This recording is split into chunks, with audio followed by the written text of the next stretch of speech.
अस्सलाम वालेकुम।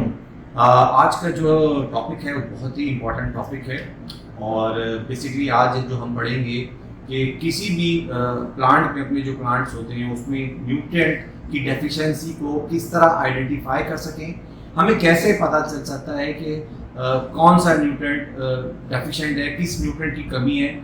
और इसको मैंने जो सोचा है कि इसको दो पार्ट में मैं करूँगा। मैंने अगर आपने लास्ट मेरी वीडियो देखी हो जिसमें मोबाइल और ई मोबाइल न्यूट्रिएंट्स के बारे में मैंने बताया था, तो प्लीज़ पहले वो ज़रूर देख लीजिएगा और वो देख लेंगे तो जो अभी मैं पढ़ा रहा हूँ उसको थोड़ा सा और आपको समझने में आसानी होगी। ठीक है, मैं कोशिश करूँगा ऊपर लिंक लगा दूँ, अगर मैं भूल जाऊँ तो प्लीज़ मुझे कमेंट सेक्शन में बता दीजिएगा।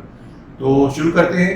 अच्छा, प्लांट्स की जो न्यूट्रिएंट की डेफिशिएंसी होती है उसको हम दो तरीके से आइडेंटिफाई कर सकते हैं इजीली। एक तो वही जो ओल्डर लीव्स में और एक वो जो न्यू लीव्स में जिसकी डेफिशिएंसी नजर आती है। ठीक है, तो अभी let's start with the older leaves. हम स्टार्ट करते हैं ओल्डर लीव्स से क्योंकि थोड़ा सा टॉपिक बड़ा हो जाएगा, तो इसलिए मैं उसको ओल्डर लीव्स को स्टार्ट करूंगा। फिर न्यूट्रिएंट्स की डेफिशिएंसी जो न्यू लीव्स में आती है वो कौन कौन से न्यूट्रिएंट्स होते हैं और जो ओल्डर लीव में आते हैं वो कौन कौन से न्यूट्रिएंट्स की डेफिशिएंसी होती है, उसको किस तरह से आइडेंटिफाई हम कर सकते हैं।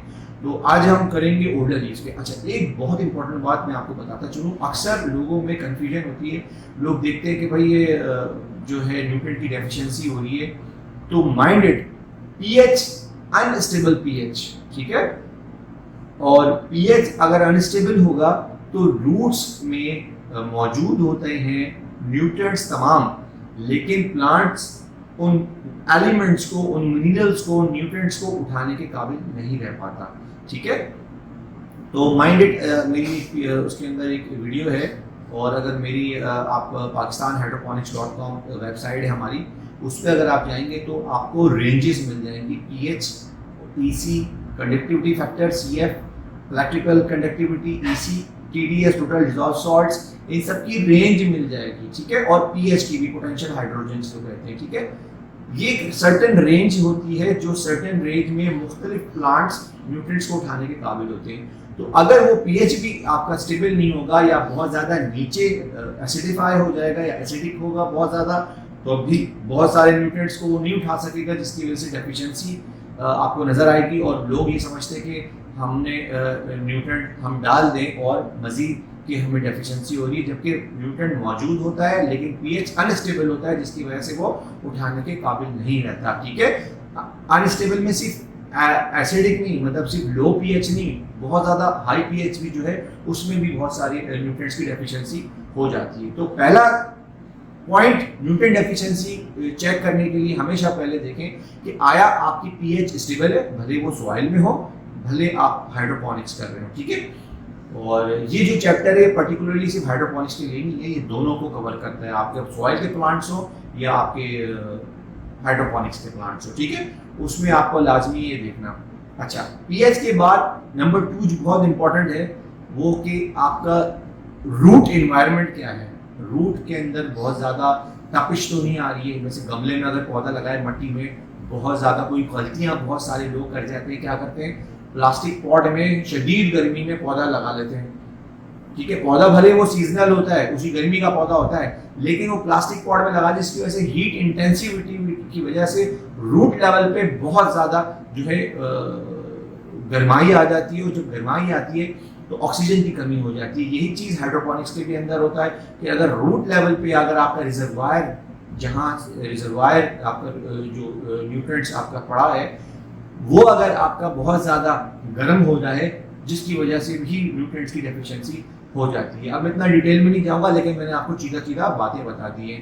तीसरी इंपॉर्टेंट ये होता है कि हो सकता है पेस्ट का डिजीज का भी अटैक हो। ठीक है, तो ये चीज़ें मैं आपको इसलिए बता रहा हूँ कि आप डायरेक्टली ये नहीं चेक कर लीजिएगा कि न्यूट्रिएंट डेफिशिएंसी हो तो मैं गलत हूँ। ये 3 स्टेप्स आप पहले देख लें, और भी बहुत सारे स्टेप्स होते हैं, लेकिन वो मैं किसी दिन अलग से वीडियो बता दूंगा। फिलहाल शुरू करने से जो मेन 3 पॉइंट्स थे मैंने आपको बताना लाजमी समझता हूँ। अच्छा, ओल्डर लीव्स आज हम पढ़ेंगे। तो ओल्डर लीव्स में कौन कौन से न्यूट्रिएंट्स की डेफिशिएंसी होती है। ठीक है, अच्छा अब स्टार्ट करते हैं। नंबर 1, पीलापन, पत्तों का पीलापन, येलोइंग ऑफ लीव्स, जिसको हम क्लोरोसिस भी कहते हैं। ठीक है, क्लोरोसिस किसे कहते हैं, ये टिपिकल एग्रीकल्चर जबान में पत्तों का पीलापन हो जाता है। ठीक है, अच्छा पत्तों में पीलापन जब आता है तो 2 तरीके के होते हैं। एक तो इंटरवेनल क्लोरोसिस, मतलब वेन्स आपकी हरी रहती हैं और बीच में जो है वो पीलापन होता है, और एक होता है कि बिल्कुल पूरा पत्ता ही पीला हो जाता है, ठीक है। नंबर 2, जो कि बहुत आप लोगों ने अक्सर देखा होगा कि पर्पल पर्पल कलर के पत्ते हो जाते हैं, ठीक है। मिसाल के तौर पे जैसे अक्सर कोई भी लोग, आम जो लोग ग्रो कर रहे होते हैं टोमेटोज या पेपर्स वगैरह, तो वो अक्सर देखते हैं यार वो हमारे पत्ते जो है नीचे वाले, स्पेशली स्टार्टिंग में बड़ी कमी होती है, इसलिए मैं हमेशा कहता हूँ कि मोनोअमोनियम फॉस्फेट आप जरूर दिया करें, तो रूट्स को भी आपको बड़ा बेहतरीन करता है और साथ साथ आपकी फॉस्फोरस की डेफिशिएंसी को भी कम करता है। और फॉस्फोरस जो है एटीपी किरदार है, वो खैर बाद में पढ़ेंगे कि एटीपी क्या होता है। एनीवेज, तो बहरहाल एनर्जी एलिमेंट है, तो वो उसको चाहिए होता है। अगर वो कमी हो फॉस्फोरस की तो याद रखें कि पर्पल रंग आएगा। खैर बहरहाल तीसरा, मैं आपको अभी डेफिशिएंसी के लिए मैं आपको 3 तरीके बता रहा हूँ कि होता है। नंबर 1 क्लोरोसिस, नंबर 2 आपका पर्पल हो जाना, नंबर 3 डेड स्पॉट्स अगर पत्तों में आ रहे हो, हल्के हल्के बीच बीच में पत्ते हो, डेड स्पॉट्स हो रहे हैं, या किनारों से अक्सर देखते हैं कि पत्ते ऐसे होते हैं डेड, मरे हुए हो जाते हैं, और जो जला हुआ पन आ रहा होता है अक्सर, जैसे किसी ने जला दिए पत्ते किनारे से, ठीक है। तो ये डेफिशिएंसी आज हम पढ़ते हैं। ओल्डर लीव्स में ये 3 किन न्यूट्रिएंट्स की जो कहते हैं आप सिम्टम्स हैं, ठीक है। सबसे पहले शुरू करते हैं पीलापन, जो येलोइंग ऑफ लीव्स होते हैं, जिसको क्लोरोसिस भी कहते हैं। तो इसमें हम 2 तरीके से स्टार्ट करते हैं, ठीक है। पीलापन, एक तो वो पीलापन जो कि पूरा पत्ता पीला हो जाए, ठीक है। जो वो पीलापन होता है नीचे वाले पत्तों में, अक्सर आप देखते हैं ना कि बिल्कुल वेन्स जो है वो येलो होती है, तो वो बेसिकली किसकी कमी होती है? वो होती है नाइट्रोजन की, याद रखिएगा। देखिए ओल्डर लीव्स भी जो है ना, मोबाइल और मोबाइल में मैंने पढ़ाया था, तो वो प्लीज जरूर देखिएगा, मैं दोबारा आपको ये कह रहा हूँ, ठीक है। अगर पीलापन, पूरे पत्ते पीले हो रहे हो, प्लांट में पेलपन आ रहा हो, पेल ग्रीन हो रहा हो, पूरे पौधे में पेल ग्रीन सा आ रहा है, तो इट मींस नाइट्रोजन की कमी है, ठीक है।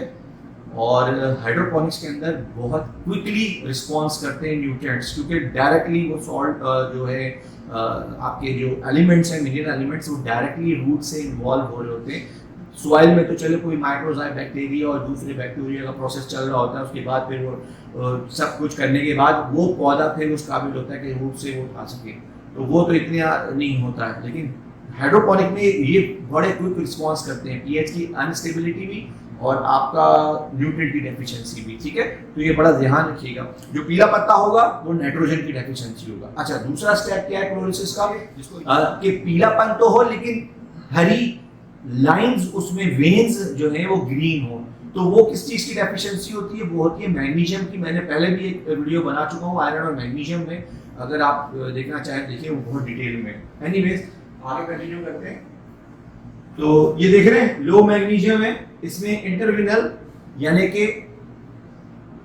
वेन्स जो होती है पत्तों की, उसके बीच बीच में पीलेपन आएगा, लेकिन वेन्स ग्रीन रहेंगी, ठीक है। ये पीलापन आ रहा है, वेन्स ग्रीन है, मेन वेन भी और दूसरी साइडों की वेन भी, ठीक है। इसी तरह ये देख रहे हैं दूसरा पत्ता है, ये पेपर प्लांट है, ये सीवियर मैग्नीशियम डेफिशिएंसी है बेसिकली, ठीक है। अब ये लो एमजी है, इसमें आप देख रहे हैं, इसमें भी नजर आ रहा है। अच्छा, अब आते हैं हमारा पर्पल कलर, जो कि बहुत ज्यादा डार्क ग्रीन कलर भी हो जाता है अक्सर, और रेडिश भी आ जाता है। तो वो किस चीज की निशानी है? वो जो नीचे वाले पत्तों, ओल्डर लीव्स की बात हो रही है, ठीक है। तो ये जो सिम्टम है, ये टिपिकल जो है वो है हमारे फास्फोरस की निशानी, ठीक है। तो अब आप देख रहे हैं ये टोमेटो प्लांट है, लेटस है, ये देख रहे हैं पर्पल रेडिश पन भी आ रहा है, पर्पल रंग भी आ रहा है टोमेटो के अंदर भी और इसमें भी, ठीक है। तो ये याद रखिएगा, जो नीचे के लीव्स हैं पर्पल आ रहा है, तो ये टोटल फास्फोरस की निशानी है। अच्छा, अब है मोलिब्डेनम की डेफिशिएंसी। अच्छा, मोलिब्डेनम की जो डेफिशिएंसी होती है, उसमें बिल्कुल वैसी नाइट्रोजन की तरह जो है ना, उसके जो ओल्डर लीव्स हैं नीचे वाले, वो बिल्कुल पीले नजर आना शुरू हो जाते हैं, और खासतौर पे जो बीच में जो वेन्स होते हैं पत्ते की, उसके अंदर खास तौर पे, क्योंकि मोलिब्डेनम जो है वो बेसिकली नाइट्रोजन को, नाइट्रेट को नाइट्रोजन में तब्दील वाले जो एंजाइम होते हैं ना, उनके लिए बहुत जरूरी होता है, और उसके बगैर पौधे नाइट्रोजन को सही तरीके से प्रोसेस ही नहीं कर पाते। अब जिसकी वजह से नाइट्रेट जो है ना पत्तों पर जमा हो जाता है, और फिर आखिर में क्या होता है, वही वो डेड स्पॉट जो है ना वो बनना शुरू हो जाते हैं, और फिर वो ये कि स्टंटेड ग्रोथ हो जाती है और पौधा बिल्कुल जो है ना वो हो जाता है। अच्छा, कुछ बीच में कुछ प्लांट्स में ऐसा भी होता है कि वो लीफ जो है ना वो कर्ल भी होना शुरू हो जाते हैं। पोटेशियम की क्या निशानी होती है कि इसमें जो लीव्स की मार्जिन होती है ना, जैसे पत्ता, ये पूरा पत्ता तो नहीं है, लीव्स के अंदर जो किनारे होते हैं, जैसे पत्ता बनता है ना, पत्ते वाला शेप बनता है, उसके किनारों पे स्पॉट्स आना शुरू करते हैं। ठीक है, शुरू में स्पॉट्स आते हैं, डेड स्पॉट्स बनने शुरू होते हैं। ये सीवियर नहीं है, ये स्टार्टिंग की निशानी है पोटेशियम की। ठीक है, और फिर जब ये बढ़ते बढ़ते क्या होता है कि पूरा ऐसा लगता है जैसे कि किसी ने इसको पत्तों को जलना शुरू हो गया है, पत्ता जलना शुरू हो गया। मैं आपको दिखाता हूँ उसको, ये पोटेशियम की, देख रहे हैं आप, ये सीवियर पोटेशियम की निशानी, और ये फिर ये एक्सपैंड होता रहता है। तो पहले शुरू में क्या होगा, बिल्कुल बारीक बारीक से इसके जो है वो डेड स्पॉट्स होंगे। ठीक है, और उसके बाद जाके ये जो है ना ये इस तरह से जला हुआ, जैसे जले पत्ते आपने होता है इंसानी। अच्छा, ये बहुत इंपॉर्टेंट बात बताऊँ आपको, बड़ी इंटरेस्टिंग। हमारे यहाँ पाकिस्तान में तो खैर काफ़ी है, बाहर के तो एक बड़े स्टैंडर्ड से लोग देते हैं क्लोरीन को भी, और ये हमारे यहाँ तो क्लोरीन वैसे भी लोग टैंक्स में इस्तेमाल करते हैं, और वैसे भी क्लोरीन की मिकदार बहुत ज़्यादा होती है। तो क्लोरीन की टॉक्सिसिटी जो होती है ना, अब टॉक्सिसिटी क्या होती है, टॉक्सिसिटी मतलब किसी न्यूट्रिएंट की ज्यादती को टॉक्सिसिटी कहते हैं। तो क्लोरीन की जो ज्यादती होती है वो भी इस तरह की होती है। तो ये कंफ्यूज नहीं होइएगा, लेकिन ये याद रखिएगा, अगर पोटेशियम आपके नीचे वाले पत्तों में अगर ये हालत हो रही है कि शुरू में पहले जब स्टार्टिंग थी तो शुरू में ऐसे ऐसे डॉट स्पॉट्स जो है ना, डेड स्पॉट्स किनारे किनारे में बनते हैं पत्तों की, बिल्कुल लीव्स के इधर से, उसके बाद ये फिर ये स्प्रेड हो गया ना, ऐसा लग जाते हैं जैसे कि पूरा जल गया पौधा, पत्ता जल गया। तो ये पोटेशियम, टिपिकल पोटेशियम की डेफिशिएंसी सिम्टम की निशानी है। ठीक है, और इन डेफिशिएंसी सिम्टम्स को हम कैसे कवर कर सकते हैं, ये हम इंशाल्लाह आगे जब हम पढ़ेंगे तो वो इंशाल्लाह हम डिटेल में पढ़ेंगे। अभी फिलहाल जो है इसकी हम बता रहे हैं। तो क्लोरीन का भी याद रखिएगा कि क्लोरीन की टॉक्सिसिटी भी इस तरह की होती है। ठीक है, तो मिलते हैं इंशाल्लाह नेक्स्ट वीडियो में। अपना ख्याल रखिएगा, अपने प्लांट्स का भी। अल्लाह हाफिज, स्टे बेस्ट।